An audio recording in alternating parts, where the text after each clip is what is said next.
Alright, what's up guys? Welcome to a Moss and Hip Hop video. In today's video, I wanted to talk on the whereabouts of Popp Hunna. For those that don't remember or don't overall, more so for those that don't know who Popp Hunna is, so I'm pretty sure everybody knows about the app TikTok. And I'm pretty sure you guys remember there was a challenge that happened on TikTok a couple of years ago. More so like in the peak moments of the pandemic. But there was a song that blew up called Corvette. And yeah, a whole dance came on about it. A bunch of people. I mean, it was probably well over 1 million people that was doing that dance. And the song, it blew up. But overall, the artist behind that song was an artist named Popp Hunna. Now, at the time being, Popp Hunna was blowing up. Honestly, looking like a promising artist to probably, just be touring all across the world, making moves just like any other artist that we've seen, do the same exact thing. But, so anyways, song took off. Lil Uzi Vert, he ended up going on the remix of that song. And then also did another remix with Popp Hunna, and it looked like they could have probably been like a dynamic duo. Like, they looked like they could probably put out a lot more good songs, if they had worked more together and stuff. But when Popp Hunna was blowing up, some allegations had came out about him. And I guess it turned out the allegations were true. Like, overall, it wasn't on some stuff where it's like, I don't know what y'all is talking about. Like, whoever came up with that, it's like, no, it's not real. No, so anyways, so I guess when Popp Hunna was a kid, he had witnessed a shooting. And I guess he testified, and overall in today's terms, people are saying that he snitched. But no, I mean, dude was a kid. If you're not used to those type of things, you ain't gonna know what to do. So that's why when the situation, when it very first had happened, and even now, it's like, bro, if you're a kid and you're not used to those type of things, fam, you ain't gonna know what to do and stuff. You just gonna, do what you feel is right at the time. So those allegations came out.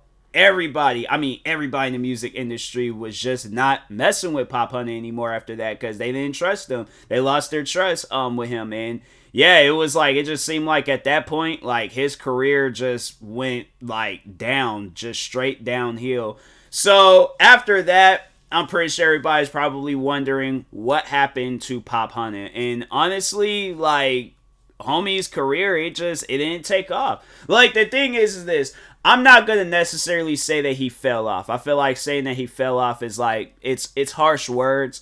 But I mean, most people would look at it as that, he did fall off, but his career, it stopped. He can't, it's not his career just never did get a chance to really take off. So I can't necessarily say that he fell off. I feel like that he didn't reach his peak of his career. So that's why, it's if at one point in time, because I feel like this. People overall wasn't really paying attention to him as an artist in the first place. Everybody was just paying attention to the song that he came out with, and that was Corvette. He did have another song kind of pop off a little bit, but it seemed like right when that song had started popping off, it was when those allegations had came out. I remember Uzi even hopped on the remix of that song too. And but when those allegations came off, Popp Hunna ended up having to take that song down. And I think he still kept the Corvette remix up. But overall, it was it was just, after those allegations came out, it just seemed like it really ruined his career. So I can't necessarily say that he fell off. It's just more so that he never did get a chance to really see his career take off. I mean, he was blowing up. People overall was they were listening to the song and things, and it was overall a club banger. But it was it just, he overall did get blackballed though. I would say that he did get blackballed. But so I feel like the next question is, were people wrong for blackballing him? And here's the thing, however people react to a situation, that's how they're gonna react. So if they have trust issues with an individual, it's you can't blame that person for having trust issues with that individual, especially if it's been a situation where let's say for an example, if they grew up with people that, you know, snitched overall. And there's been times where they got caught in them crossfires, and, you know, they just went through so much with having a snitch on there, you know, in their corner and things. Now, the thing is this, like, you know, is Popp Hunna a snitch? I don't really want to place him in that category. I don't, because it just doesn't seem fair. It's like maybe in this day and age, if some stuff were to go down and he were to, you know, do those things like, you know, over and over and over again, then I feel like, you know, he would be in that category as a snitch. But because of a situation that happened when he was a kid, and it's like you gotta ask yourself that, like, you know, that question. I think I even had said that at the time being when I had even was like talking on the whole like snitching allegations. But you put anybody in his shoes, they're going to do the same thing. And the reason why I say that is because I feel like a lot of people, when they think of like, you know, like, oh, if I was in his shoes, I wouldn't have snitched. No. You can't place yourself in his shoes, but with your mindset. No, you have to have his mindset, his heart, his soul, his loyalty. You got to have like every like flesh an ounce of blood of Popp Hunna to be in his shoes, okay? So you can't be yourself or whoever else, or, you know, whatever the situation, or whoever you are in his shoes. No, you have to be him in his shoes. And in that situation, I guarantee and I promise you, anybody is going to do the same thing, seeing what he's seen, been through what he's been through, all that stuff. Now, I feel like that there are people that grew up in different parts of the world, and they're overall going to say like, oh no, I wouldn't snitch. It's like, because you grew up in a different part of the world. You can't compare yourself to him, or he can't compare himself to you. So me personally, I don't feel like that it was fair how his career, like, it might as well have ended. I mean, like, I think he has came out. I think, where's my phone at? I think he did come out with, because I had just checked his TikTok to see, you know, if anything was going on there. I think he did post some stuff this month, but overall with music, I don't think he really, I think he might have posted, yeah, I think, no, well, honestly, because I think it was like one of the songs I did hear, it sounded like it was a new song and stuff. So anyways, all right, so here we go.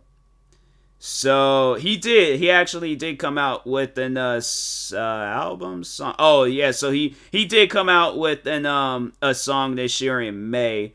And yeah, that was like the last thing that he released. Other than that, he hadn't really released. Yeah, before that, April. And then before that, March. Before that, he released a song in January. So he had been releasing music. I just think because of and he has over 500,000 monthly listeners. So I feel like though it has to be because of the Corvette song. I feel like it has to be people still listening to that, because when you look at those two songs, Corvette, I think they're both the remix and just the regular version both has 83 million and 67 million views.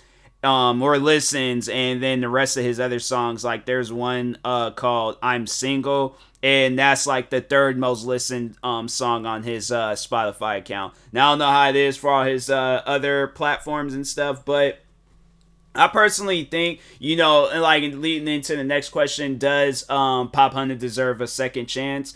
Yes, 100%. I believe he deserves a second chance, because I just don't think that it was fair that, you know, he went through what he went through. It's like he didn't even get a chance to, like, really shine as an artist. I think he tried to, like, pull a stunt, though, where he was at a festival and somebody ran up on stage and started performing one of his songs.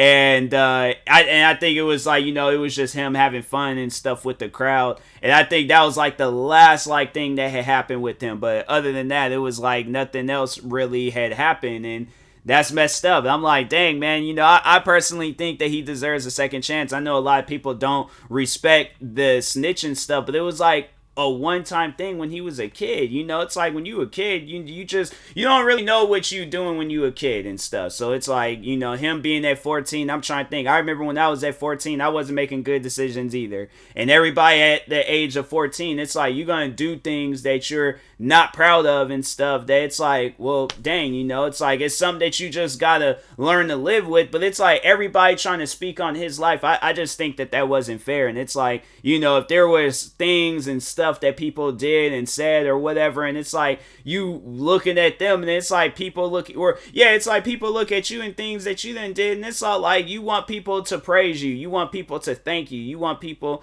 you know, and it's like everybody can't have like the same life. Everybody can't have the life as this, you know, street legend or whoever. It's like they gotta live their life. But I just think that it's like to judge a person over their life, and it's like, fam, you didn't even give them a chance to like really shine as an artist. And I listened to some of his latest songs. I went through TikTok and there was a couple of songs where I'm like, you know, he still had like that same sound that he had when he started taking off and things. So I do think that he could have probably been like the next, like, you know, club like type artist and stuff, where it's like, you know, he just has his music playing all throughout the club. But yeah, I just think that it was like, you know, it's messed up. That it was like his career didn't really get a chance to take off. So, you know, hopefully with this video, it does kind of like somewhat help him out and things. But I mean, if not, then, you know, it's good while it lasted, you know, seeing the stuff that he did accomplish and things. It was just good. You know, he did get a taste of that artist's life. I mean, he still got it going on and stuff. You know, 500,000 monthly listeners. I'm like, hey, that's good. In my opinion, that's good. All right, so. But yeah, hopefully, you know, he can have like his second time to, you know, really shine as an artist and things. I mean, if not, then, you know, it's like, you know, it was good while it lasted and stuff. But anyways, and that being said, let me know in the comment sections how you guys feel about Popp Hunna. I mean, if you know, overall was paying attention to that situation and stuff. But anyways, talk to y'all later. Thank you guys for watching. Like, subscribe if you're new to the channel, and peace.